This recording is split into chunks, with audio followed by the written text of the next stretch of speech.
Is there cause for concern about Oklahoma's recent injuries?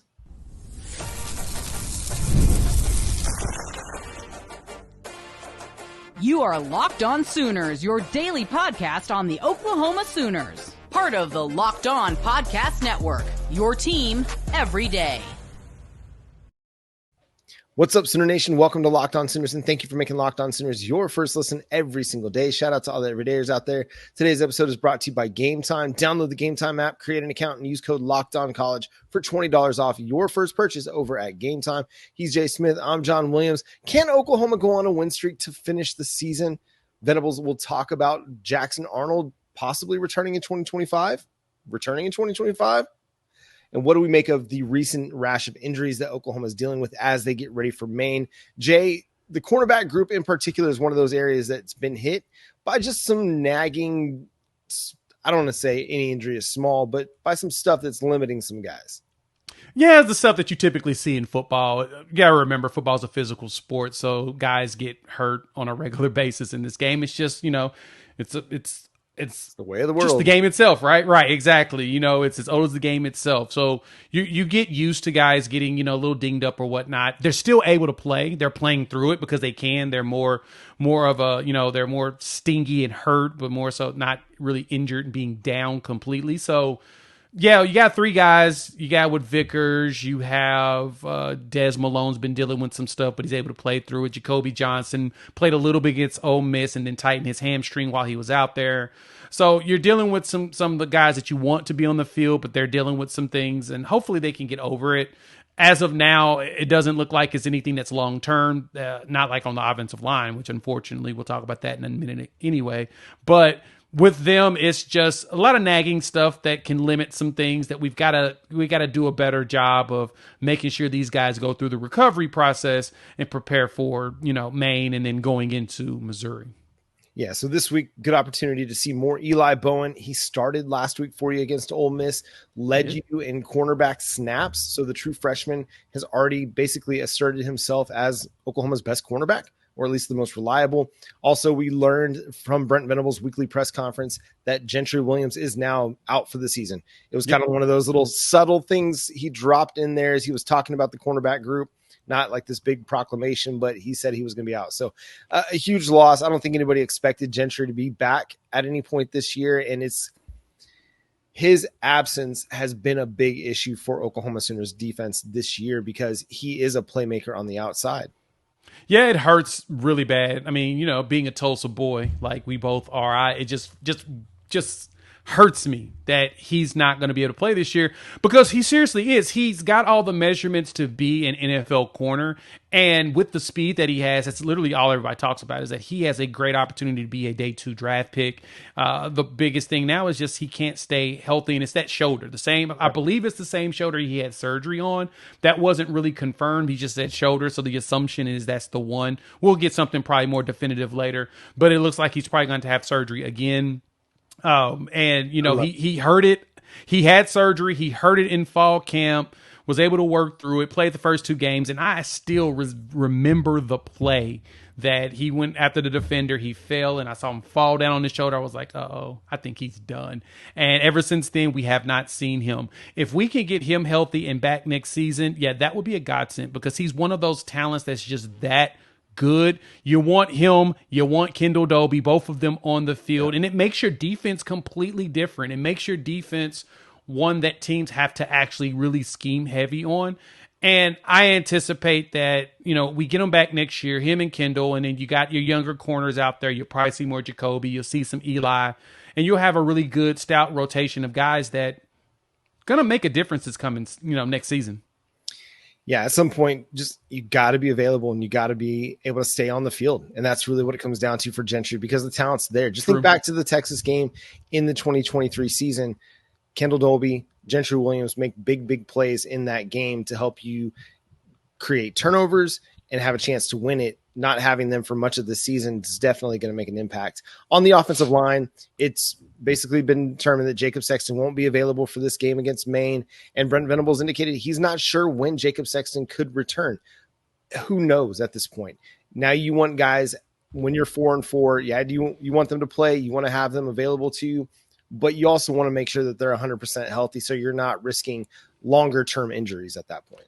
Yeah, you don't want Sexton's already dealt with, he had the knee surgery after the Cheez-It Bowl, missed most of last season because he was recovering from ACL surgery, gets back from ACL surgery at the end of the season. When Tyler Guyton goes out for injury, he gets to play, start to see the snaps, and you're like, all right, this is the guy we got. Came back, he was a little dinged up this season throughout most of it, and then as the second leader in snaps, he ends up being out for the rest of the year. That's just basically the story of the Oklahoma Sooners season. It's just you getting snake bitten, as Brent Venables said at the presser. So we are just snake bitten. Things are just unlucky when it comes to people going down. Now you're going to start seeing a lot more of the young players. We talked about this last episode. We are at the 4-game stretch for the Oklahoma Sooners that you can actually play all of your freshmen if you want, because now they preserve their red shirt. That's probably the best rule, is that, it's 4 games and guys can play. So for Maine is a great tune-up game for the young players that you may want to play. Isaiah Autry-Dent is one we've talked about. He was given multiple Scout Team Player of the Week awards this season, BV said. So it sounds like Brent Venables is very high, and Bill Beatonbow is also very high on him. John, I think he may see a lot of snaps against Maine, and then it may actually roll over into some of these big SEC games coming up.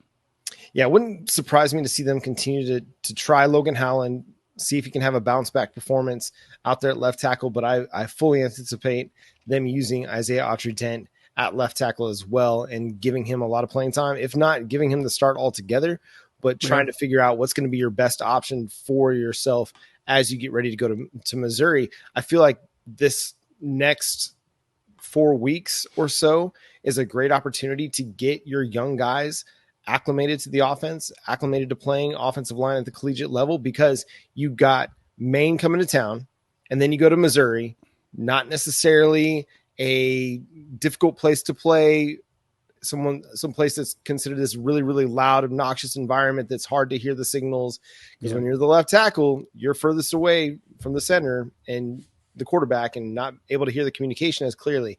And then you have a bye week, and then you play Alabama at home. So you've got 4 weeks to get yourself ready to go to LSU and play in Baton Rouge, in one of the most difficult places to play in college football. So if you're having to get a true freshman ready, or having to get a Logan Howland ready to play significant snaps at left tackle, you at least have time to get those guys acclimated before you have to make that road trip. Jake Taylor also, it's unlikely to be available this week. And again, no real clear indication as to what his timetable looks like. Yeah, snake bitten, man. So you lose Sexton and Taylor. They're the 2022 guys that came in that you were expecting to be your cornerstone tackles. If you listen to me talk about, and when we talked about our prediction for the starting lineup, before the season started, I expected that Bill Beatonbow was going to have both Jakes as your cornerstone, as your tackles. I mean, I like Michael Tarkin. I think he's had a fantastic season so far. He's been one of the better offensive linemen, even with all the injuries and stuff. But I had the Jakes as your tackles, and at one point you had that going. You looked your best when you did that, but then the injuries continued to pile up. Jake was playing injured. And Sexton was as well. And Sexton, kind of rotated in to play at the guard because you had an injury at the left guard spot. And it's just back and forth is basically what you were dealing with this season. Now we'll be walking into this Maine game with our 8th configuration in 9 games. That's so much fun. But as long as we just take our time, we get healthy, I think we should be good going forward into the rest of the season. So Eddie Pierre-Louis played 1 game already this season. Are you concerned about trying to keep his red shirt, or are you just playing as much playing time as possible? Oh, they're 100% concerned about his red shirt. You're probably going to see more Heath Zeta out there, but I anticipate you'll see EPL against Maine, and then I anticipate seeing him Bama and LSU. Okay, those feel like the 2 games you play him in. Missouri, I don't think you play him in that game, just to preserve that red shirt, because you're going to want to have that. Give him that extra year just in case, knock on wood, hopefully nothing happens, but something could. You want Manny to red shirt him. But I'd say you want to preserve that red shirt, give him that red shirt freshman status next season, but I think you'll see a lot of him a lot going on next season, because I feel like between him, Autry-Dent, as well as BJ Brooks, man, they might be stealing some people's jobs. I heard that they're a very nasty group. Yeah, there's going to be opportunities to earn snaps going into 2025 and maybe to protect Jackson Arnold. Game Time has a new feature called Game Time Picks that makes getting tickets to see your favorite teams play live even easier. Game Time Picks filters out all the fluff to show you only incredible deals on great seats, so you don't have to waste time searching through thousands of tickets. I'm looking at the Game Time app right now, and there are great seats available against the Thunder, or for the Thunder versus the Spurs, as low as $4. But I'm looking at the map, and you can get into the lower level for $67. I mean, that's what you can get over at Game Time. They've got the best coverage in the industry with the most flexible customer service policy in ticketing. Game Time will credit you 110% of the difference if you don't find the lowest price on Game Time. So take the guesswork out of buying tickets with Game Time Picks. Download the Game Time app, create an account, and use code LOCKEDONCollege for $20 off your first purchase. Terms apply, but again, create an account and redeem code LOCKEDONCOLLEGE for $20 off.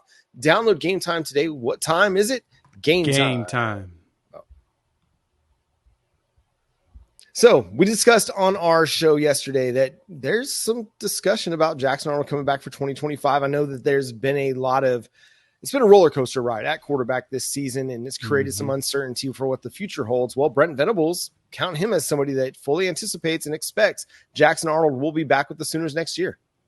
Yeah, and I've told that to a few people, like, what makes you think that Jackson Arnold would leave from this circumstance?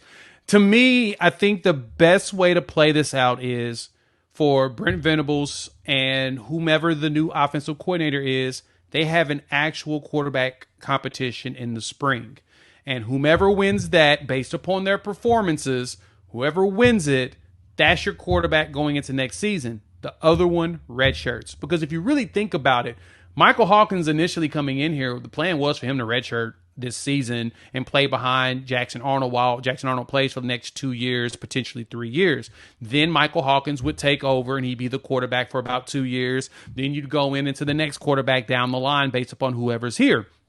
That was always the plan. Well, you had to burn it because of the circumstances that went down over the last, between South Carolina and Tennessee. You had a lot of things that happened in between there. Well, actually on those 2 games. So you had to play both. If they actually provide a true competition and allow for Michael Hawkins and Jackson Arnold to really battle it out and make it a fair competition and don't name somebody immediately, I think you get both of them to come back next season. And I think Michael Hawkins is just fine with redshirting. And I think Jackson Arnold will be just fine with redshirting because we know that both of those players want to be the quarterback of the University of Oklahoma. Michael Hawkins Jr. being a legacy because his dad played for Brent Venables. Jackson Arnold's always had a dream of playing here. Remember, the old regime didn't even recruit Jackson Arnold, and he still wanted to come here. And as soon as there was a change, he now ends up here at Oklahoma with the opportunity. And so, unfortunately, he's going to get another offensive coordinator. This will be his 3rd one in the 3 years that he's been here. But it don't matter. If he really is JFA, as we've all been saying, he's going to show up and show out. But it's good to hear that Venables he's very confident in it. Now, I've had somebody ask me this, John. I'm curious to your thought. They felt like it was more campaigning by Brent Venables to get Jackson Arnold back rather than confidence that he was coming back. What do you think take out of it? I mean, I could see that line of thinking. At the same time, I don't know if Brent Venables speaks so confidently about this if he doesn't have some understanding that Jackson Arnold's planning on being there. Right. You know what I mean? Like, you don't go into that and go on that kind of, I don't want to call it a tirade, but rant might be the best word for it. That's fair. If you don't anticipate or haven't had the conversation with Jackson Arnold that he is planning and anticipating coming back. It's been a roller coaster ride. There's been a lot of emotions for everybody involved, the coaches, the coordinators, the quarterbacks themselves. And in this day and age of the transfer portal and NIL, everybody's kind of eager to jump to the conclusion like, oh, yep, they're gone or he's gone or, one of them staying. You can only keep one. Well, how about a scenario where you actually get to keep both? Because maybe the NIL and the transfer portal and all that isn't as big a deal to these two quarterbacks as it might be to someone else. Yeah. Maybe they care about playing in Oklahoma. Yeah. Do both feel like they could be starters at the collegiate level? Sure. Of course they do. But that doesn't mean that they want to jump to some other program and try to make it work. Mm-hmm. They want to make it work here. Maybe. I'm not going to speak for them because I don't know them. I don't know what their situations and what they're thinking exactly, but I definitely foresee a scenario where they can keep both guys and continue to develop both guys and move forward. I mean, we've seen in the past, right? You only need one great year of college football to cement yourself as a top 50 pick in the NFL draft. We've seen it time and time and time again. And listen, whatever happens with Oklahoma's quarterback future, it's going to be okay. So much is going to come down to what the offensive coordinator situation looks like and not having this kind of injury bad luck moving forward. I mean, this has to be like the one-off aberration because your quarterbacks have suffered. If it's not, we're going to have to get the sage out and go bless the practice field and facility, go bless the workout room, and try and evaporate whatever's going on at the Switzer Center to prevent all these injuries from happening again. Yeah, that's the one thing. You got to just find a way to just stop getting injured. Should we put everybody in bubble wrap? It feels like that's what we probably should do. Just find a way to make sure that nobody gets hurt. But no, we've talked about the snake bitterness. It is what it is. And so now we have to, the goal today now is to develop. And, we talk about this a lot. And I don't think a lot of fans truly understand how development works at the collegiate level.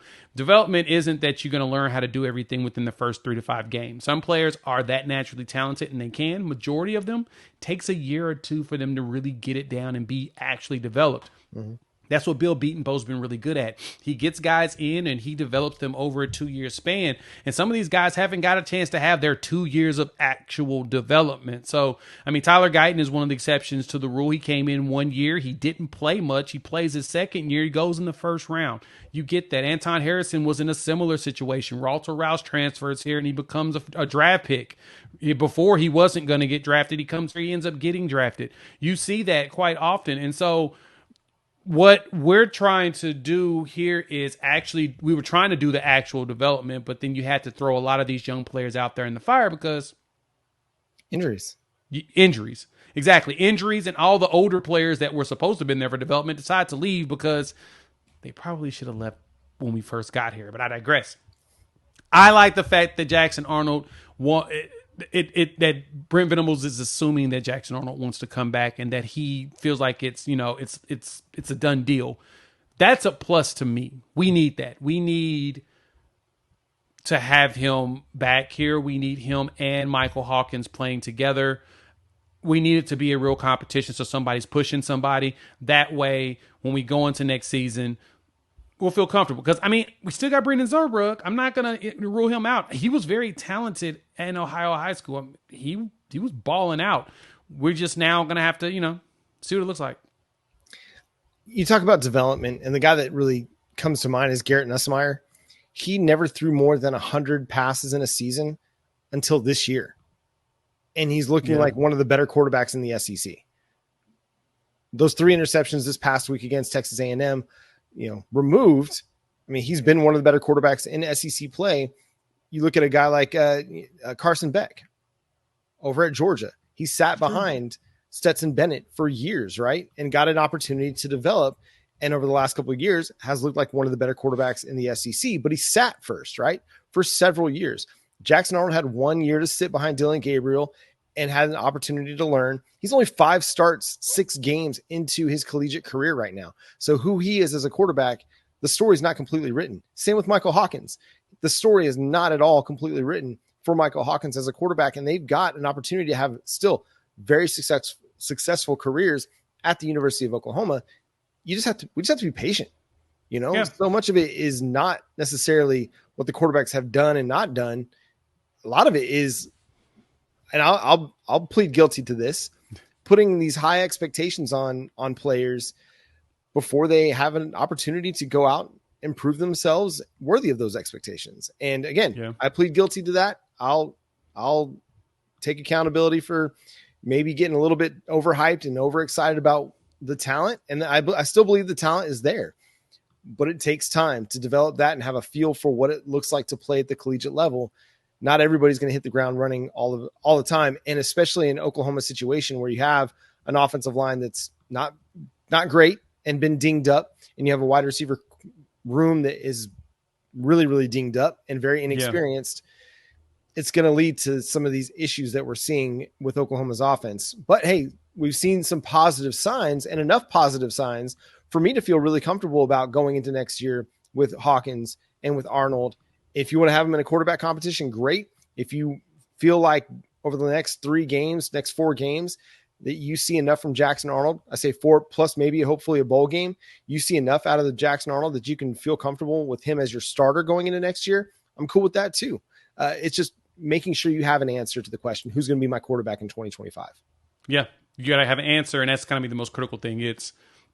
We have to know that we're going to have a quarterback in 2025.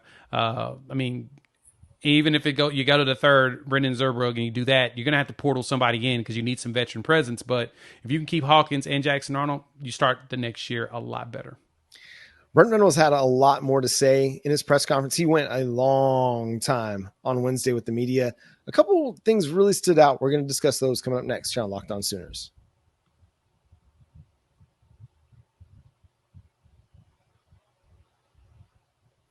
Jay, in relation to Jackson Arnold, this was an all-timer quote. If the storms are a reason why guys want to leave, I'm all for it. I'll help them pack their bags. I think, again, in the portal era, everybody jumps to the conclusion that when things aren't going well, you're going to start losing all your talented players. Brent Venables is like, well, hey, if they want to go just because we're having a hard time, I'll pull the suitcase out of the closet. I'll start emptying the drawers. Where do you want to pack these things? Do you want bubble wrap around your valuables or not? I'll help you get out the door. Do you want me to ship it anywhere? Is there any particular place you want this to go? Do you need a letter of recommendation? Right. Do you need a letter of recommendation? I got you. I will do whatever I need to help you not ever come back. And I am totally in that exact same mindset, because to me, there is no reason for any fan to think that there's players on this roster that have quit.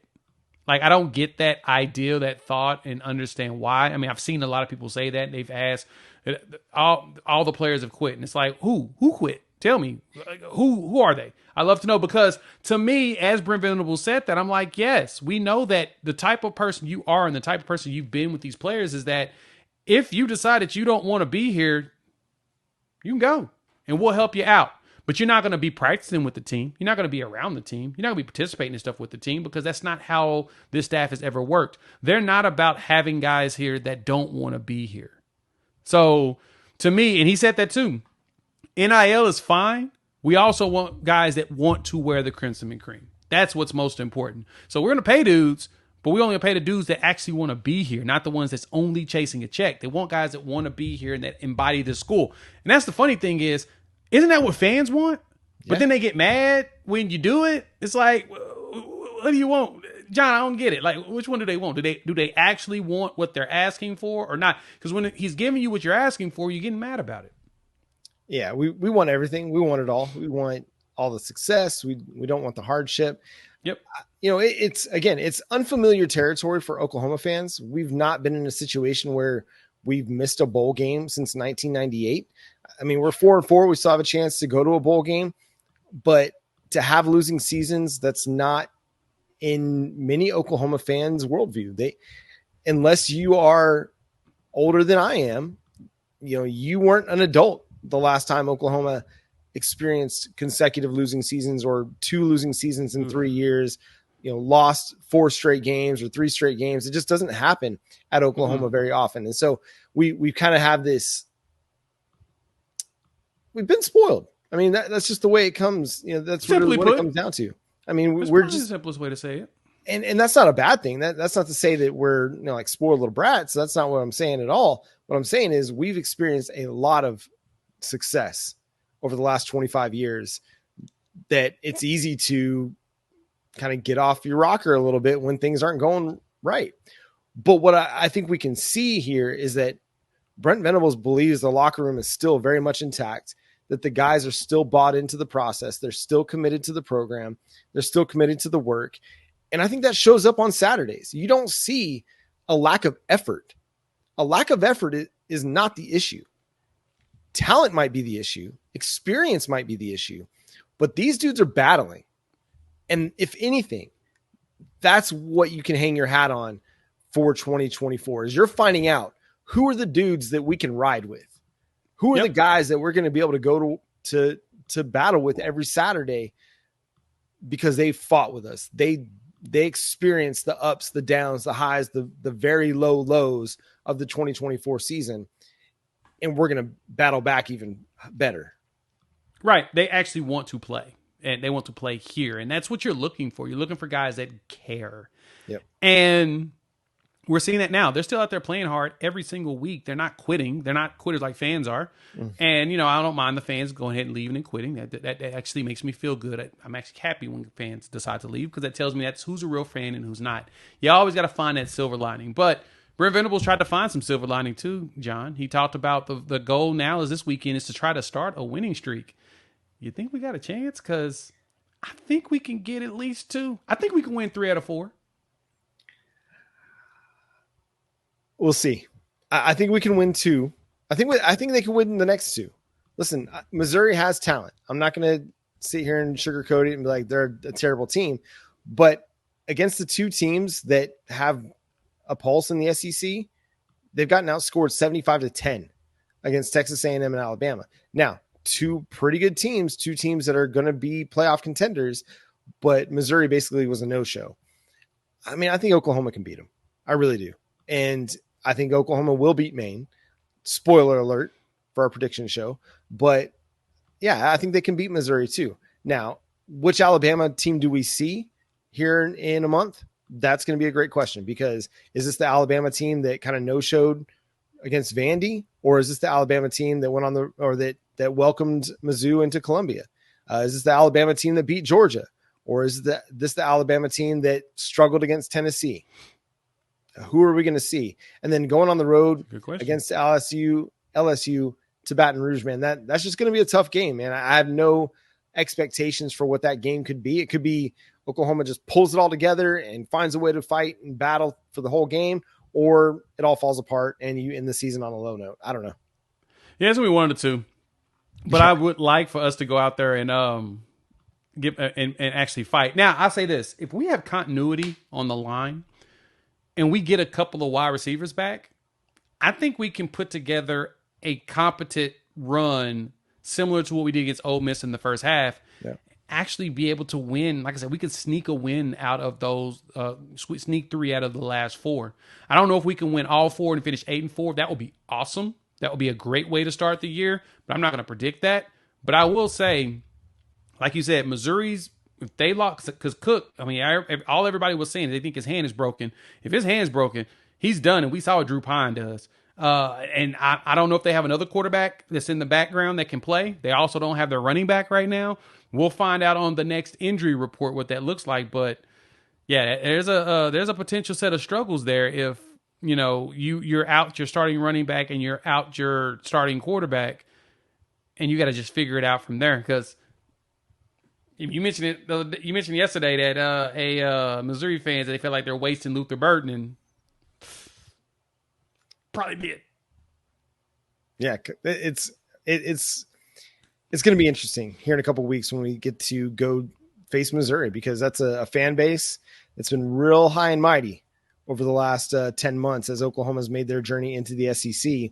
Lots of yapping. Can Oklahoma extend their series domination? Right now, this is 67, 25, and 5 all time in a series that dates back to 1902.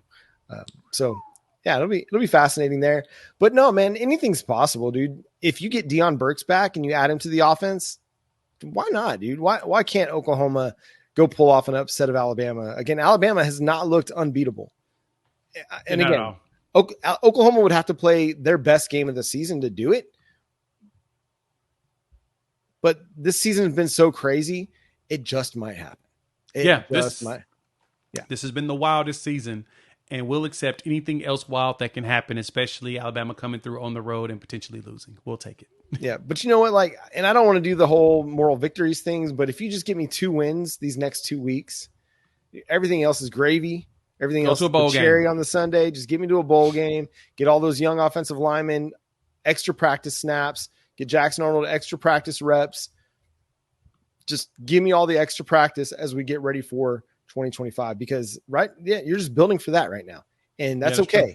It's okay to understand that and be in that place to just keep building forward and giving your young guys as much experience as possible as you get ready for next season. And that's going to do it for today's episode of Locked On Sooners. Thanks so much for tuning in, being a part of the show. Subscribe to the show wherever you get your podcasts. We're free and available on all podcast platforms and on YouTube. So hit that subscribe button and that notification bell to let you know when new episodes drop. Follow Jay at Unfair Sports. Go check out his channel, Unfair Sports, as well. I'm John Williams. You can follow me at John9Williams, and you can follow my work over at SoonersWire.com. But until next time, he's Jay. I'm John. Boomer.